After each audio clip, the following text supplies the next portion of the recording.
Jadi supaya kita tidak berpotensi dipatok ular ketika kita tinggal di suatu lokasi yang berdekatan dengan habitat ular.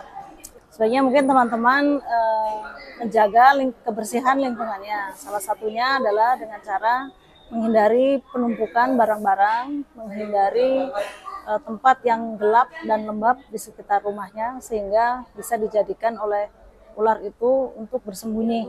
Jadi sebaiknya rumahnya bersih, terang, dan tidak lembab. Itu akan menghindari potensi berjumpa dengan ular dan menyediakan tempat secara tidak langsung untuk ular bersembunyi. Kalau tempatnya lembab dan bertumpuk, ular akan sembunyi di situ ya?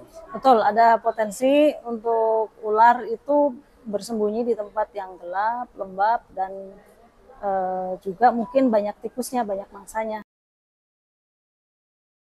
Ya, saya pikir kalau tempatnya sangat terang, terkena sinar matahari atau cahaya lampu yang cukup terang, tidak mungkin ular akan tinggal di situ atau lama tinggal di situ.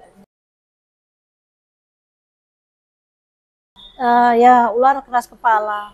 Mungkin karena memang habitat ularnya ada di situ ya. Jadi kita sebaiknya menghormati, menghargai ular yang berada di habitatnya. Kita sebagai manusia, kita mendatang misalnya di perumahan.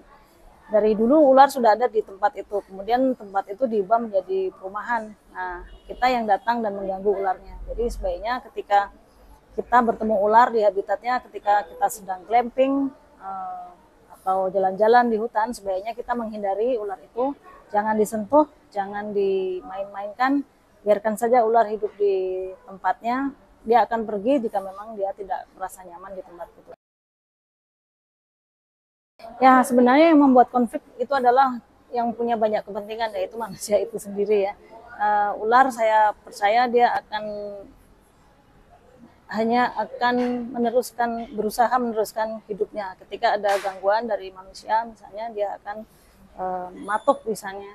Jadi konflik itu terjadi karena manusia itu sendiri, satu mungkin mengganggu habitat ular itu karena manusia itu punya banyak kepentingan, yang salah satu kepentingannya itu mengganggu kepentingan ular yang hanya satu, yaitu untuk bertahan hidup di habitatnya. Jadi ketika terjadi konflik, bisa dipastikan bahwa terjadinya konflik itu karena manusialah yang mulai mengganggu ular di habitatnya.